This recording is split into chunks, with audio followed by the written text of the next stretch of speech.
Captain Jake Morrison stared at the screens in front of him on the bridge of Earth's defense station Olympus. The year 2054 had been quiet for the human space defense network. It's too quiet for his liking. He'd been watching the same boring patrol. Reports for weeks. Nothing ever happened out here in the cold darkness between planets. Lieutenant Amy Foster sat at her station nearby. She monitored the deep space sensors that watched for anything unusual coming toward Earth. Her job was normally as boring as watching paint dry. Ships came and went from the colonies on Mars and the mining stations around Jupiter.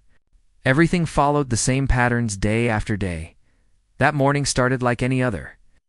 Jake drank his coffee and read reports about supply runs and routine maintenance. Amy checked the sensor readings and found nothing new. The other crew members went about their daily tasks. Nobody expected anything to change.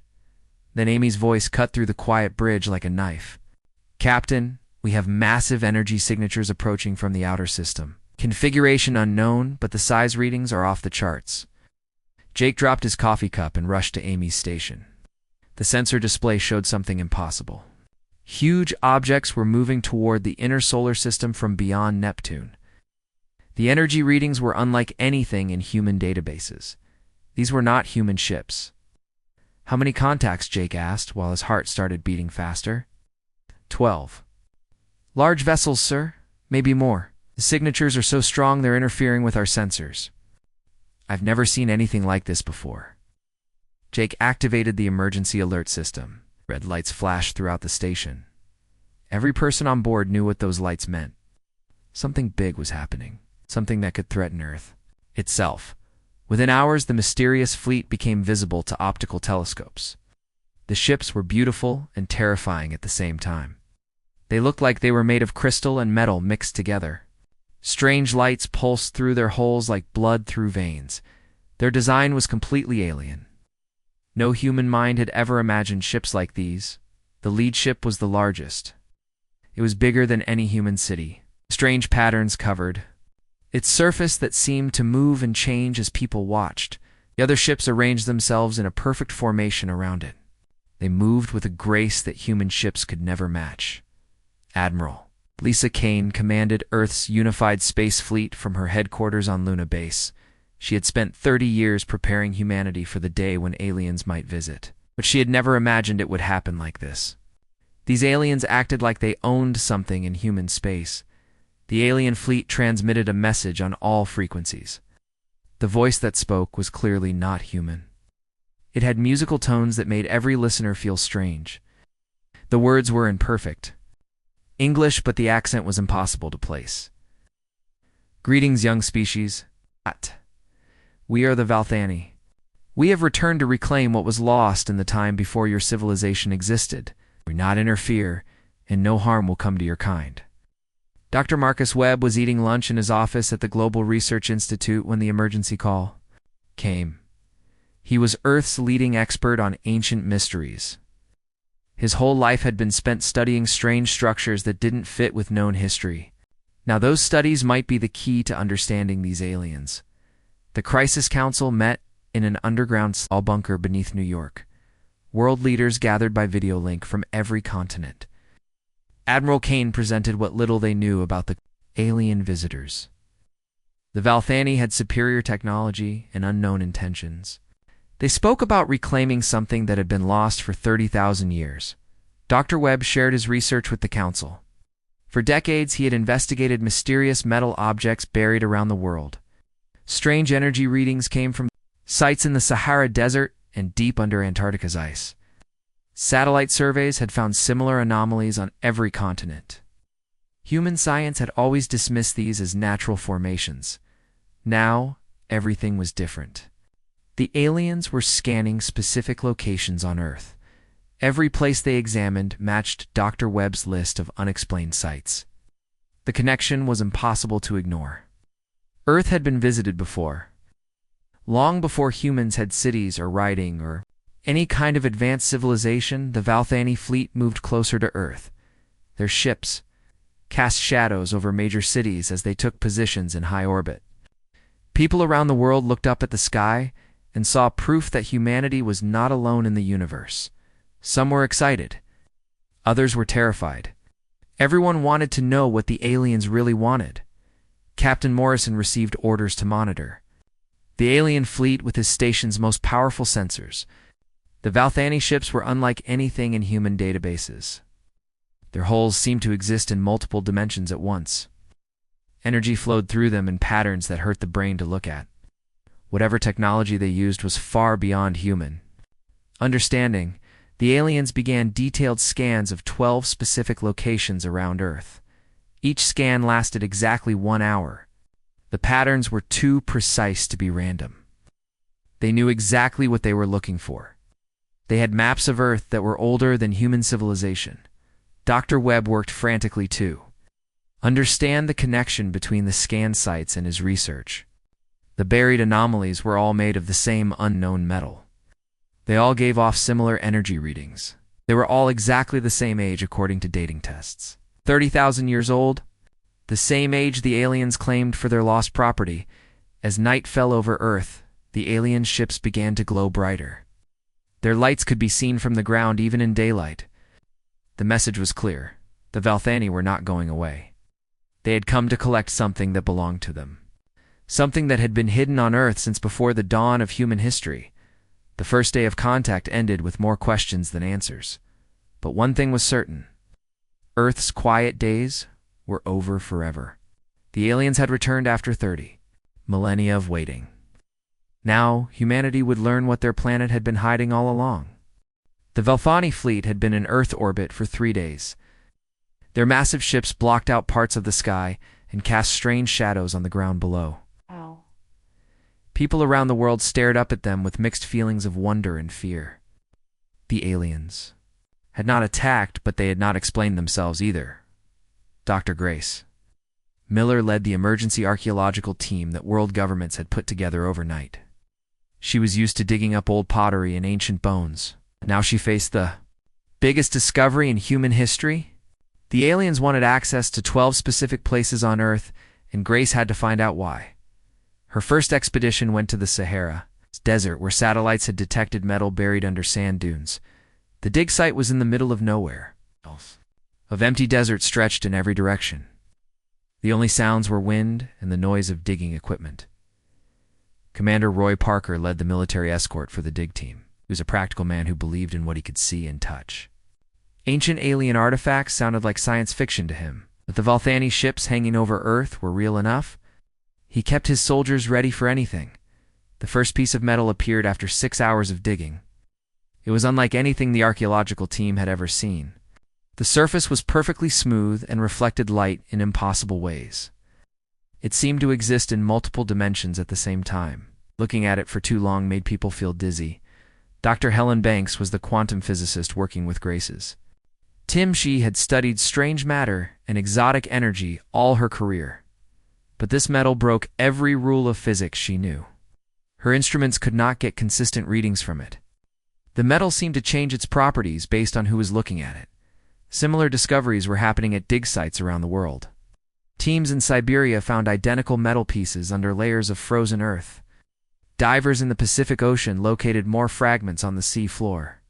Every piece was exactly the same age and made of the same impossible material. The breakthrough came when Helen realized the metal pieces were talking to each other.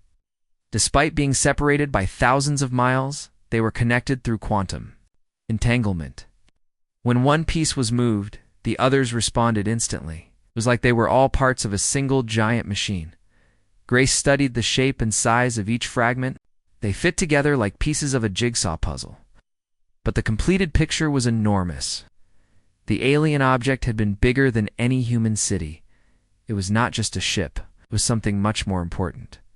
The Valthani watched every excavation from their scout ships. The small alien vessels hovered at the edge of each dig site like silent observers. They never interfered, but their presence made everyone nervous. Roy's soldiers kept their weapons ready even though they knew bullets would be useless against alien technology. On the 5th day of digging, the metal fragments began to glow. The light was soft and warm like sunlight through water. The pieces hummed with energy that made the air vibrate. Workers at different dig sites reported the same phenomena happening at exactly the same time. The Valthani Leader sent another message to Earth. Her voice had the same musical quality as before, but now it carried a note of approval. You begin to understand. The vessel was not destroyed. It was hidden. Your species has unknowingly served as its guardians. Now the great journey must continue. Grace worked day and night to understand what the fragments really were. Computer models showed how they fit together. The complete object was not just large. It defied human understanding of engineering and physics. The aliens had built something that was part machine and part living organism. Helen's quantum analysis revealed the truth. The fragments contained compressed space. Each piece held entire rooms and corridors in folded dimensions. When reassembled, the ship would be bigger inside than outside. It was a violation of everything humans thought they knew about reality. Dig teams found more than just metal. Inside, some fragments were chambers filled with strange devices. Crystalline structures pulsed with their own light. Organic components that looked almost alive grew throughout the alien machinery. The ship was a hybrid of technology and biology. Dr. Marcus Webb arrived at the main dig site with files full of ancient human records. He had found stories from cultures around the world that described sky gods and star visitors. The details were remarkably similar across different continents and time periods. The aliens had visited Earth before and made contact with early humans. The most disturbing discovery came from deep inside a fragment found in Antarctica. The chamber contained thousands of glowing pods arranged in perfect rows. Each pod held something that looked like compressed light.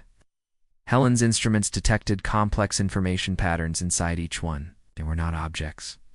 They were minds. Grace realized what they had found. The Valthani ship was not just a vessel for traveling between stars. It was an ark designed to preserve entire civilizations. Each glowing pod contained the compressed essence of a different species. The aliens were collectors of consciousness.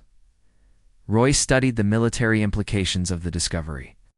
If the aliens could compress entire minds into pods, then they had power. Beyond human imagination, they could potentially store every human on Earth in a space smaller than a football stadium. The thought made his blood run cold. As more fragments were uncovered, the ship began to reassemble itself. The pieces moved through the air without any visible means of propulsion. They arranged themselves in complex patterns that hurt the human brain to follow. The alien technology was awakening after 30,000 years of sleep. The Valthani fleet moved into lower orbit as their ancient ship came back to life. The largest alien vessel descended toward Earth's atmosphere. Its shadow covered entire countries as it passed overhead. The time for questions and careful excavation was ending. The aliens were ready to reclaim their property. Grace stood among the floating fragments and watched impossible alien technology repair itself. She had spent her career studying the past. Now, she was witnessing the moment when Earth's secret history finally revealed itself. The planet had never belonged to humans alone. Had always been sharing it with sleeping alien gods. The news of the alien ark spread across Earth like wildfire.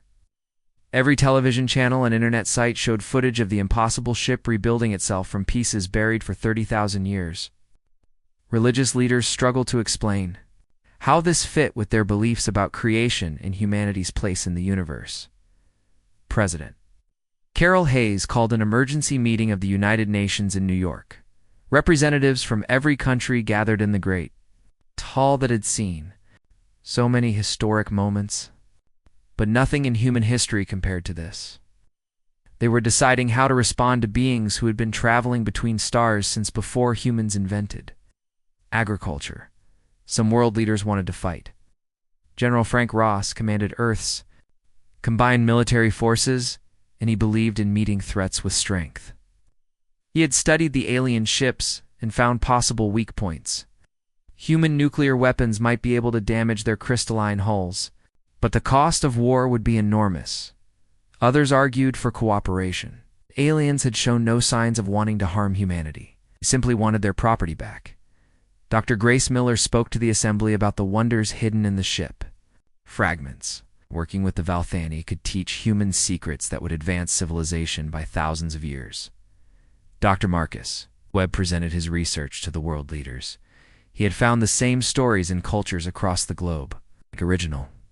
Australians spoke of rainbow serpents from the sky. Native Americans told of star people who brought gifts of knowledge. African tribes remembered visitors who taught them to work metal and grow crops. The stories all contained similar details. The sky visitors had been tall and graceful with voices like music. They could change their appearance like flowing water. They promised to return someday to collect what they had left behind. In exchange, they gave humans the spark of rapid learning. Webb showed the assembly cave paintings from France that were 30,000 years old. The images clearly depicted beings that matched the Valthani descriptions, working alongside primitive humans.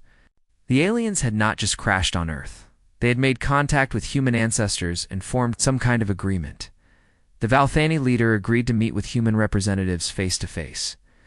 Admiral Lisa Kane volunteered to lead a small, diplomatic team to the alien flagship. She had spent her life preparing for this moment, but nothing could have readied her for.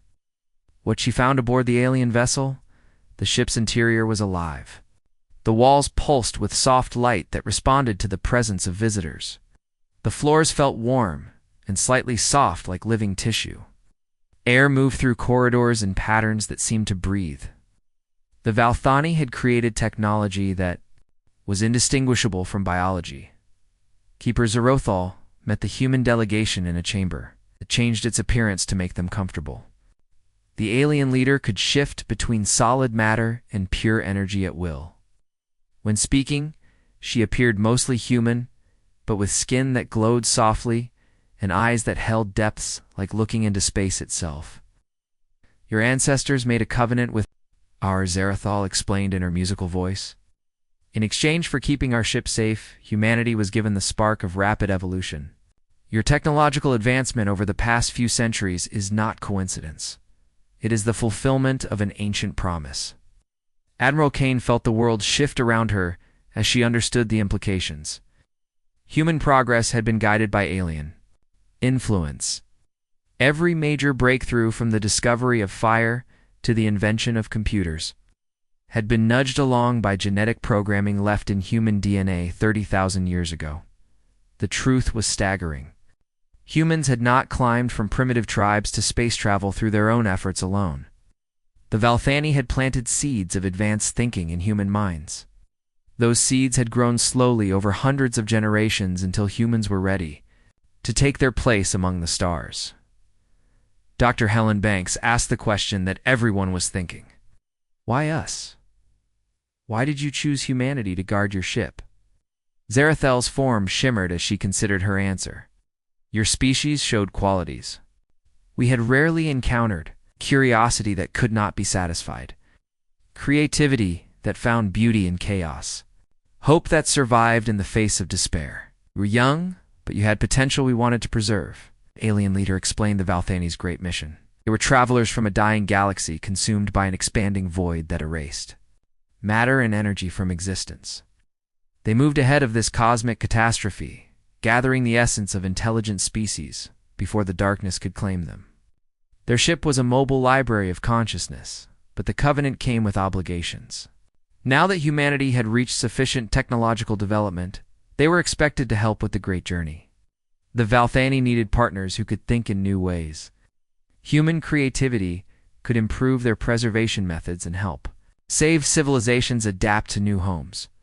General Ross spoke up from the back of the delegation. And if we refuse? If we decide we don't want to be part of your cosmic collection project? The temperature in the chamber dropped several degrees. Zerothel's form became more energy than matter as her mood darkened. Then you will have proven that the spark we gave you was wasted. Your species will join the archives as another failed experiment. The threat was clear. Cooperation meant survival and advancement. Refusal meant humanity would be preserved in the same compressed form as the other dead civilizations. They would continue to exist, but only as memories stored in glowing pods. The choice was between partnership and extinction. Admiral Kane asked for time to consider the Valthani offer. Zarathal agreed to wait, but warned that the cosmic void was expanding faster than predicted. The window for escape was closing. Soon they would have to leave this galaxy whether humanity chose to come willingly or not. the human delegation returned to Earth with minds full of impossible knowledge. They had seen technology that treated the laws of physics as suggestions. They had met beings who collected entire civilizations like humans collected butterflies. They had learned that human history was not what anyone had believed. The debate that followed divided humanity into factions. Some wanted to embrace their cosmic destiny and join the Valthani's great journey. Others demanded independence, even if it meant war with vastly superior aliens. A few sought middle ground that might preserve human autonomy while honoring the ancient agreement. Time was running short. The alien ship continued rebuilding itself from fragments scattered across Earth. Each day it grew larger and more powerful. Each day the expanding void in the Valthani home galaxy consumed more stars and planets. Each day brought humanity closer to a decision that would determine their species' fate. Dr. Webb worked frantically to decode more ancient human records. Somewhere in the stories and symbols passed down through countless generations might be the key to understanding exactly what agreement their ancestors had made. The Covenant held secrets that could save or damn every human alive. The Valthani ultimatum had split humanity into three groups that argued day and night about Earth's future.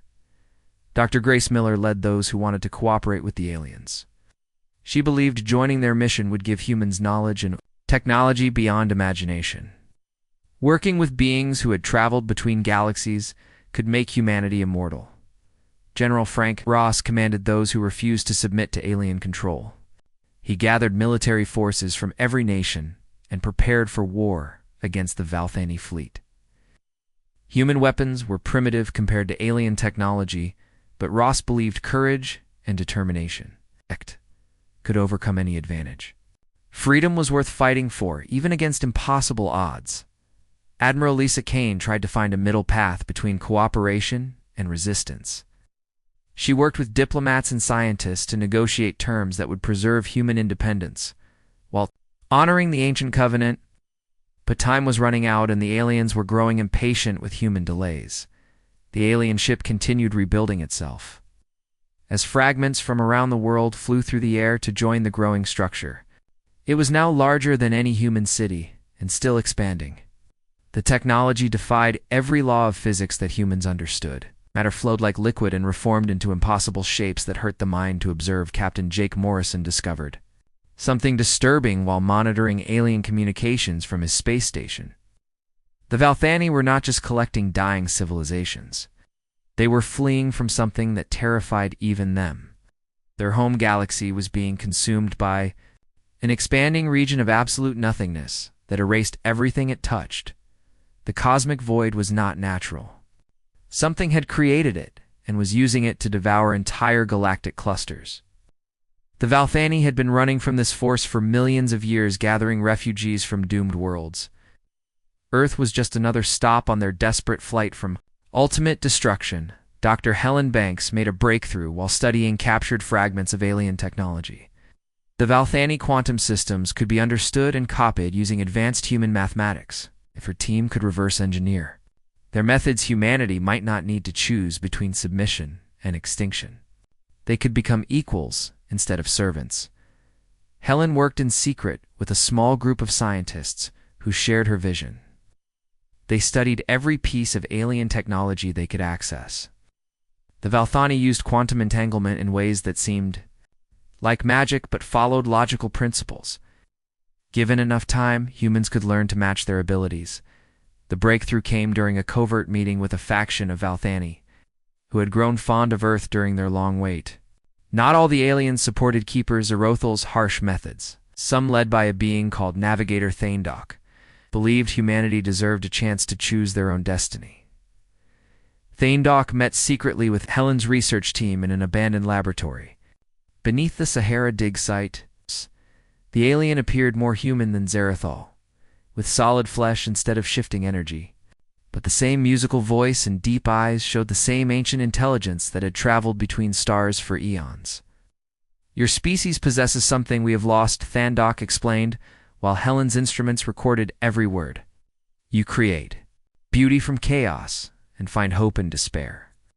The civilizations we preserve are perfect copies, but they lack the spark of innovation that makes life meaningful. We need you not as subjects, but as partners. The revelation changed everything. Valthani were not just collectors of consciousness. They were desperately trying to keep something alive that they themselves had forgotten how to create. Their preserved civilizations were static museums without the ability to grow or change. Humanity represented something the aliens had lost. In their millions of years of flight, Helen learned that the cosmic void was not just destroying matter and energy. It was erasing the very concept of change and growth from existence. Civilizations caught by the expanding nothing did not just die. They were removed from reality so completely that they had never existed at all. The universe forgot them entirely. The Valthani preservation technology could save minds and bodies, but it could not preserve the spark of creativity that made life worth living. Their stored civilizations existed in perfect stasis, but had lost the ability to dream of better futures. They were living museums instead of growing cultures. This schism within the Valthani ranks gave humanity leverage they had not possessed before, but it also meant Keeper Zarathal would not tolerate dissent much longer. The authoritarian faction believed perfect preservation was better than the chaos of living growth. They would force compliance if necessary. Commander Roy Parker discovered that both sides were preparing for conflict. Zarathal's ships had begun charging weapon systems that could sterilize Earth's surface in minutes. Ross's military forces had positioned nuclear missiles that could damage but not destroy the alien vessels. The approaching war would devastate both species. The crisis deepened when long-range sensors detected signs that the cosmic void had accelerated its expansion. What the Valthani believed would take another 1,000 years was now only decades away. The window for escape was closing much faster than anyone had calculated. Dr. Marcus Webb found the answer in the oldest human records he could locate: cave paintings in France showed primitive humans working alongside star visitors to build something together. The images depicted cooperation, not submission. The ancient covenant had been a partnership between equals, not a master-servant relationship. Webb realized that human ancestors had helped design the Valthani preservation system. Human creativity had been built into the original technology. That was why the aliens needed humanity now. Their system was incomplete without the human element that had been planned from the beginning.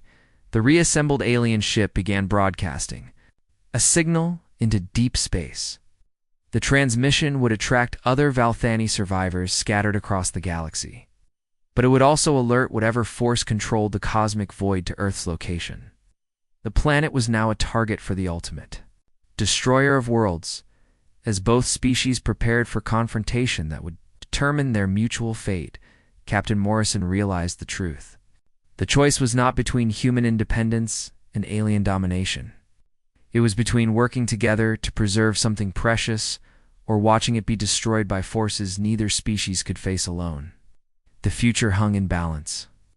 As ancient enemies of all life moved closer to Earth, the next few days would decide whether humanity joined the great journey as partners or ended their brief existence as another forgotten civilization erased from reality itself.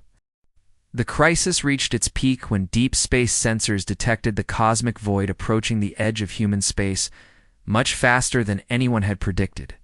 What should have taken centuries was happening in mere decades. The force that devoured galaxies had found Earth and was coming to erase it from existence forever. Keeper Zarathal faced a choice that would determine the fate of both species. Continue the gradual approach and risk losing everything, or trust humanity with knowledge that could save or damn them all. The expanding nothing left no time for careful planning. Desperate action was the only option remaining.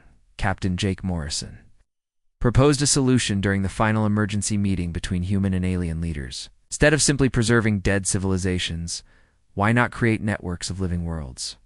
Humanity's gift for adaptation combined with Valthani technology could establish colonies that would continue growing even while preserving the essence of lost cultures. The plan was radical beyond anything either species had attempted. Human engineers would work with Valthani technicians to transform the ancient Ark into something completely new.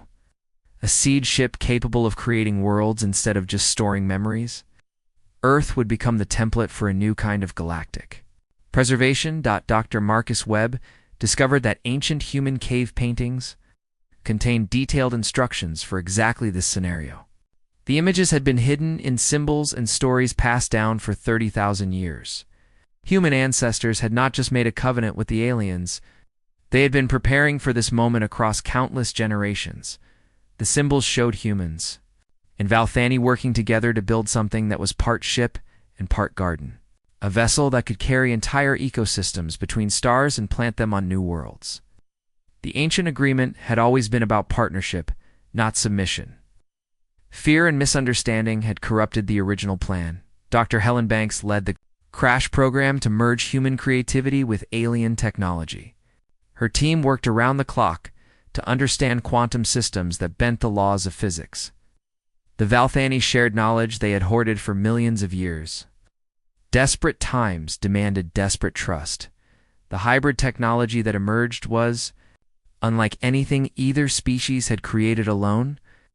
Human engineering brought chaos and innovation to alien precision and control. The result was machinery that could adapt and grow instead of just preserving static perfection. It was alive in ways that pure technology could never be. The cosmic void reached the outer planets sooner than expected. Jupiter's moons began disappearing, not destroyed but erased so completely they had never existed. The universe rewrote itself to remove any trace of what the void consumed. Soon it would reach Earth unless the evacuation succeeded. Admiral Lisa Kane stood on the bridge of the transformed alien ship as it prepared for launch. The vessel no longer resembled the crystalline ark that had been buried for 30 millennia. Human modifications had given it organic curves and flowing lines that pulsed with life. It was part machine, part garden, and part work of art. Navigator Thaindok worked alongside human technicians to calibrate the ship's new systems. The progressive Valthani had won their civil war against Keeper Zerothaus, authoritarian faction. But victory had come at enormous cost. Half the alien fleet had been destroyed in the fighting. The survivors barely had enough ships to carry. Earth's refugees. Not every human chose to leave their homeworld. Many decided to stay and continue humanity's development on Earth for as long as possible. They would preserve human civilization in its original form, while those who traveled would plant new seeds across the galaxy. Both paths served the greater mission of keeping humanity alive. The ship's interior was a marvel of combined technology. Human cities grew in vast chambers, alongside alien gardens filled with creatures from a dozen different worlds. Children played in parks where Earth trees grew next to plants from planets that had been destroyed millions of years ago. The past and future lived together in harmony. Dr. Grace Miller walked through sections where the preserved consciousnesses of dead civilizations were being awakened and given new bodies. Human creativity had found ways to make the static perfect copies into living, growing beings again. Ancient species were learning to dream and hope for the first time in eons. The launch sequence began as the cosmic void consumed Mars and continued its inexorable advance toward Earth. The hybrid ship rose from the planet's surface, carrying millions of humans and aliens together.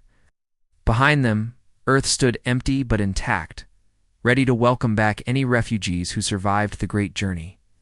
Captain Morrison logged the final entry in Earth's historical record as their home world fell away beneath them. Humanity had faced its greatest test and emerged not as conquerors or servants, but as partners in something greater than either species could have achieved alone. The human spirit had found a way to build bridges where others saw only walls. The ship entered hyperspace, just as the void reached Earth's orbit. But instead of finding easy prey, it discovered something unexpected. The planet's biosphere had been encoded into quantum storage and could be replanted elsewhere. Humanity's cities stood empty, but preserved. Their knowledge lived on in both digital archives and living memory in the ship's observation deck. Dr. Helen Banks watched human children, playing alongside young beings from species that had been extinct for millions of years, all brought back to life using technology that married human innovation with alien preservation methods. The great journey had become something neither species had imagined. Not just survival, but rebirth on a galactic scale. Their destination was a young galaxy, where new stars were still forming and planets still cooled from cosmic fire. There the Alliance would plant seeds of 100 civilizations guided by human creativity and Valthani wisdom. They would create a future that honored the past while embracing infinite possibilities. The cosmic void continued its advance, consuming the solar system that had been humanity's first home, but it found no victory there.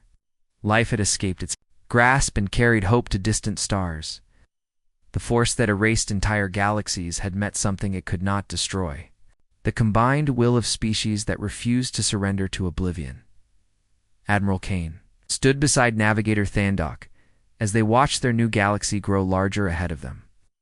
Two species that had almost destroyed each other now worked together to preserve something precious beyond measure: the spark of creativity and hope that made existence meaningful instead of just functional. The great journey continued, carrying the dreams of Earth toward stars that had never seen life. Behind them, the cosmic void consumed an empty solar system. Ahead lay infinite worlds, waiting to bloom, with gardens planted by refugees who had learned that survival meant more than just staying alive. It meant keeping alive the ability to grow and change and dream of better tomorrows.